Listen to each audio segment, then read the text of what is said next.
We have Deputy President William Ruto and we have Raila Odinga also from ODM, although he has not declared in ODM, but all signs and symptoms and all indications are that Raila Odinga is going to run for president, and there are other presidential candidates, so the field is getting crowded by day. Let's put this now to perspective. Let's find out what's happening in the political scene. Mesha Kodede, a political analyst, now joins us on phone. Mesha, good to have you this morning. Yesterday, Oka yet again nominated one of their own through their political party to run for president. Moses Wetangula is now running for president.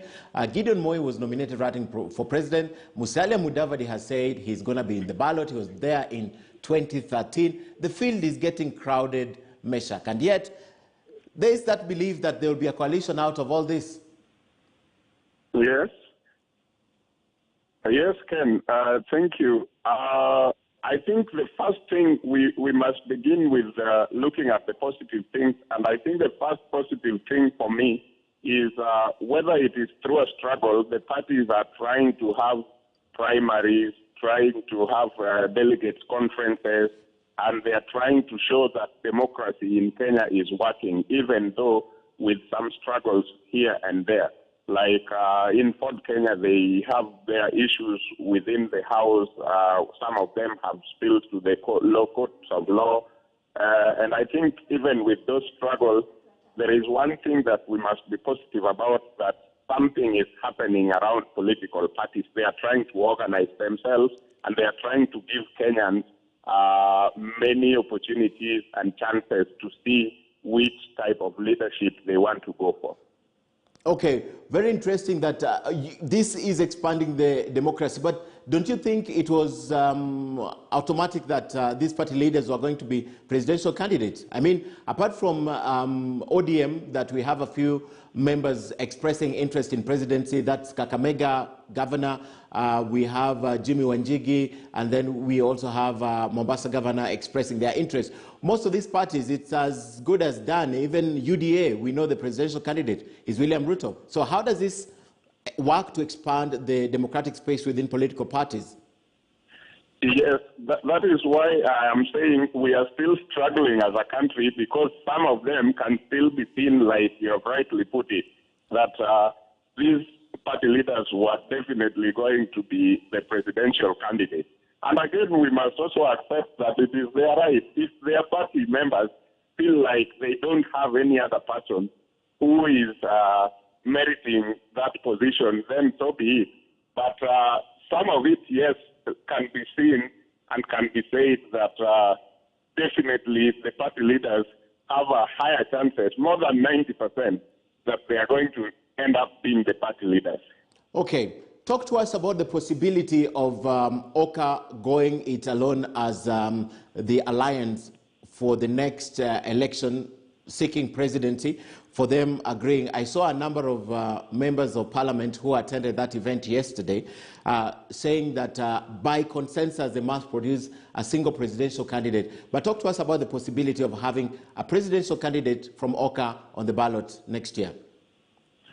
Yes, the possibility and the chances are high that Oka will go as an alliance all the way to the ballot, because the foot soldiers around the four principles of Oka are having their personal interest, not really the interest of the country, if I may say, because everybody knows when they go to join other people, like, for example, if the Oka would go and join ODM and Jubilee, where they are planning their things, then it will remain the four principles that have a say, but the foot soldiers have more say when they are in Oka alone than when they cross to the other side. So I see a possibility where they are going to push their four principles to have a presidential candidate and a running mate, so that they go it alone, so that some of them who are serious and behind them are growing, would also see a possibility of having a say in that set of coalition as Oka, as opposed to if Oka would also coalesce again to other parties with a bigger majority on the other side. Okay. I see a possibility of them going alone. Going it alone. Yes. I'm getting back to Ford Kenya, but I want to mention each of these principles and what they have said. Musalia Mudavadi is yet to call a delegate conference Yes. to be ratified or to be nominated for president, to run for president by the ANC delegates. However, Musalia Mudavadi is big on economy. We have known that since I don't know when. He's big on economy. Then one other presidential candidate who's been nominated is Gideon Moi, who talks about corruption. And yesterday, Moses Wetangula pledged that he will take care of single women with children. Yes. I think Musalia has talked about revamping the economy for some time now, and I think he has tried also to link it to the past when he was able to hold the position of finance minister in the old constitution, and he has some of his claims that he was able to help the economy. Some of us may not have seen it practically, but we don't know, because when we look at the economy from that time coming all this time, we have seen so many people claiming so many things in between. So whether he can be able to succeed by linking that past position to his presidential ambition, and whether it could work is still something I can say is in the dark, cannot be too clear. And yes, Honorable Wetangula, or Senator Wetangula, was yesterday talking about his presidential ambitions, and one of the things he mentioned was the issue around single parents.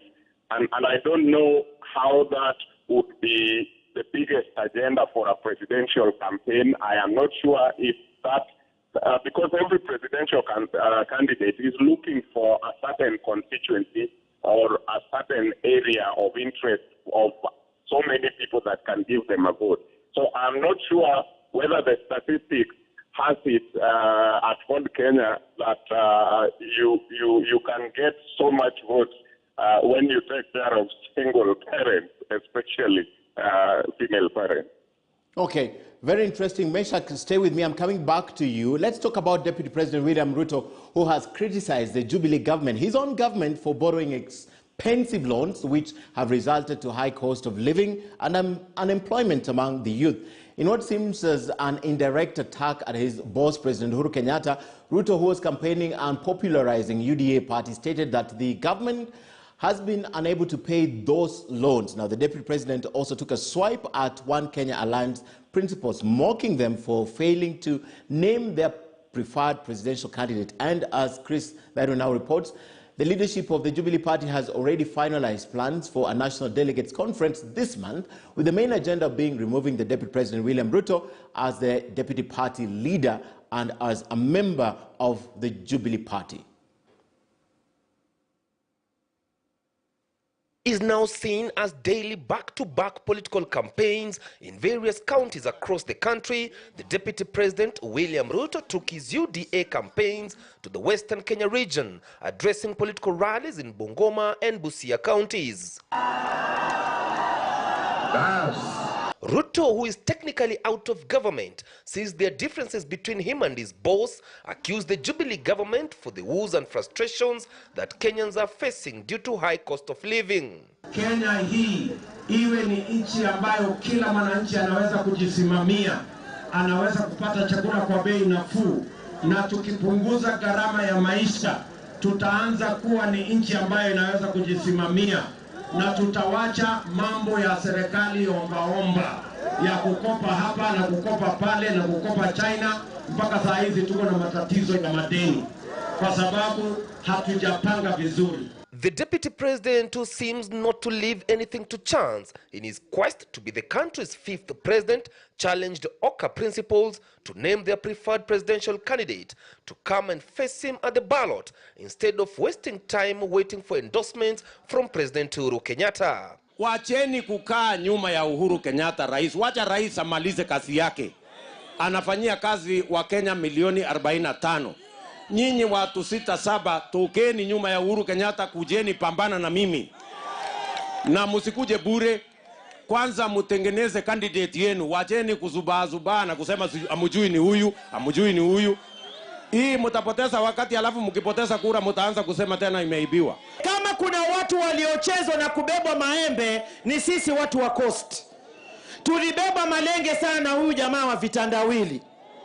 Lakini tunasema mjinga akierevuka, mwerevu yuko mashakani.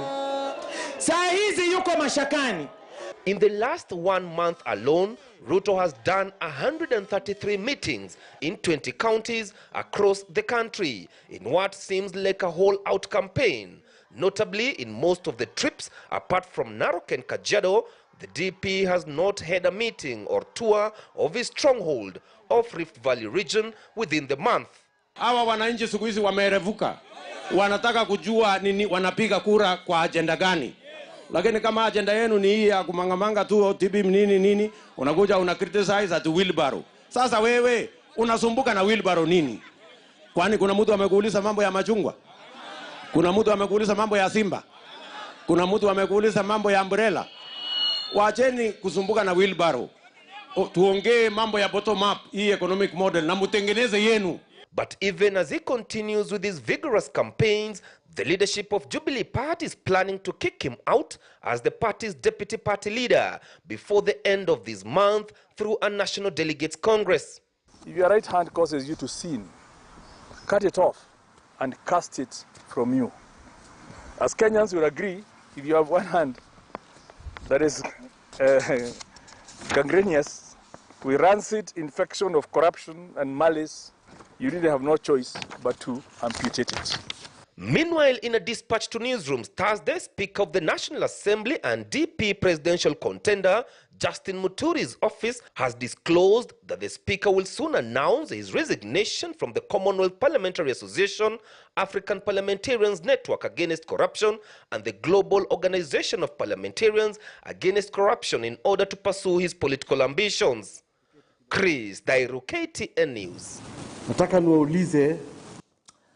Very interesting. Mesha Kodede is still with me. He's still on phone. But the headline in the Standard this morning, DP Ruto, 135 rallies in 30 days. I'll just mention a few of the places the DP has gone to. And this is within just the month. Number of meetings Ruto has held between November and October 4th. So that's November and October 4th. He has done 20 counties. Now, this includes Kisii, Narok, Kajiado, Isiolo, right here in Nairobi, Kwale, Mombasa, Kilifi, Lamu, Kirinyaga, Busia, and Makueni, Nyamira, and of course, he's been to Bungoma 7 times. So those are 133 meetings, Meshach.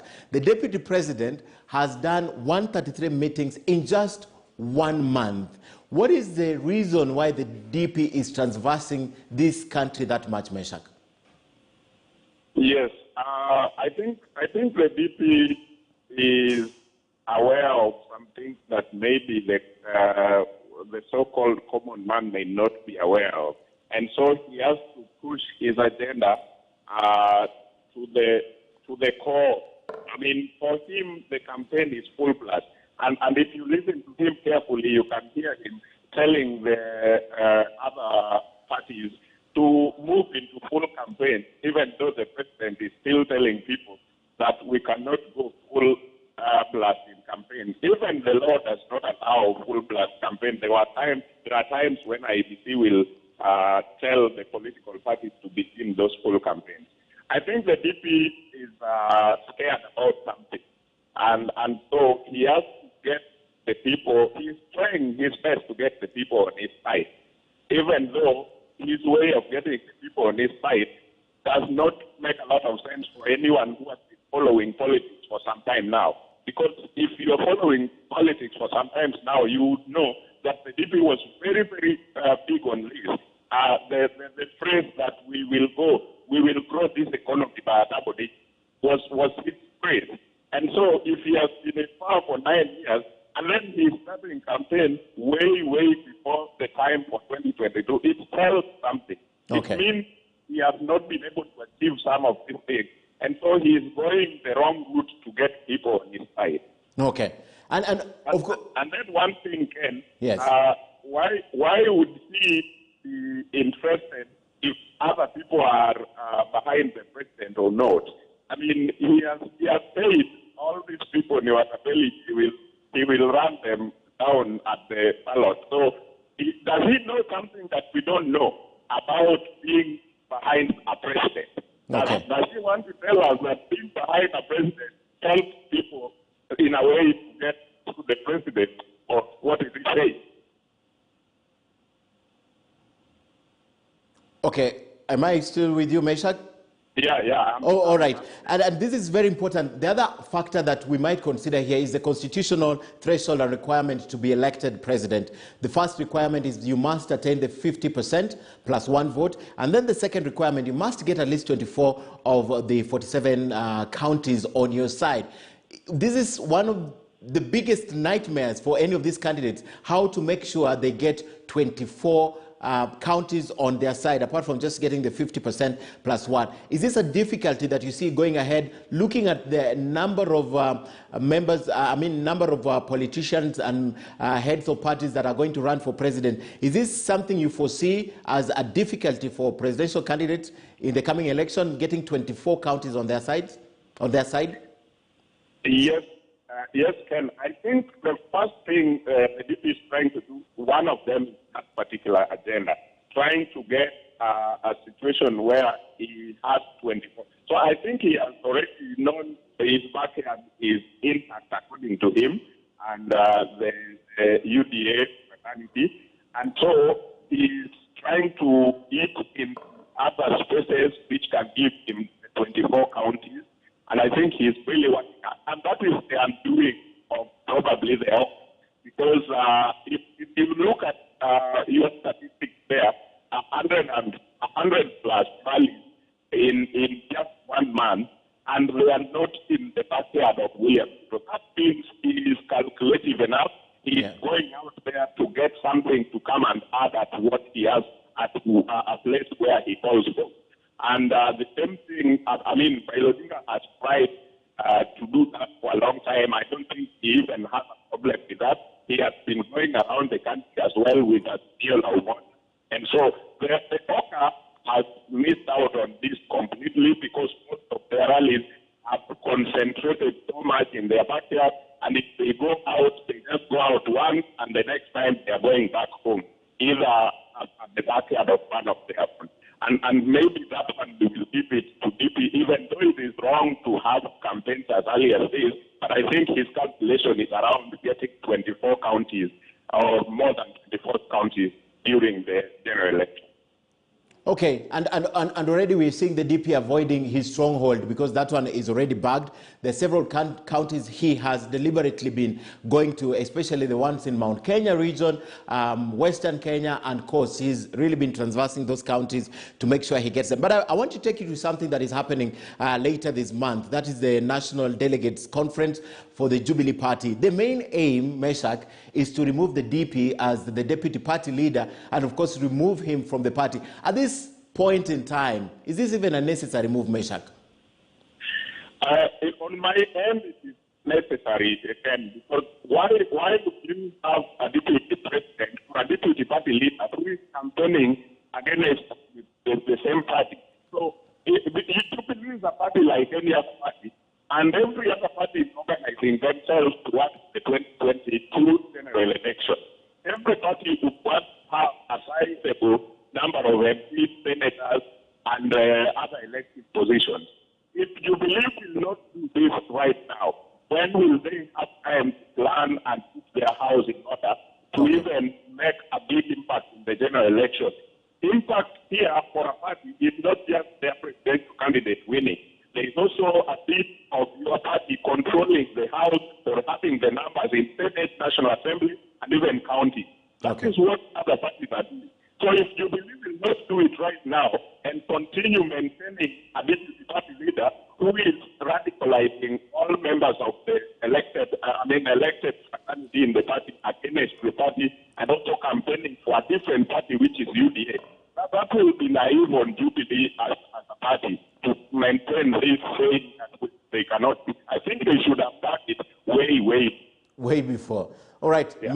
Meshach Odede, thank you very much. Meshach Odede is a political analyst speaking to us about the politics of the week, the Ford Kenya endorsing Moses Wetangula as their presidential candidates, and the DP Ruto's 135 rallies in 30 days, and the reason why it's transversing the country. And remember, later on in the month, the Jubilee Party is convening a national delegates conference with the main agenda of removing the deputy president as deputy party leader for Jubilee Party, and of course removing him entirely from Jubilee Party. The DP has indicated that he will be running on a UDA ticket. That's all. We'll leave it for our conversation with Mesha Kodede.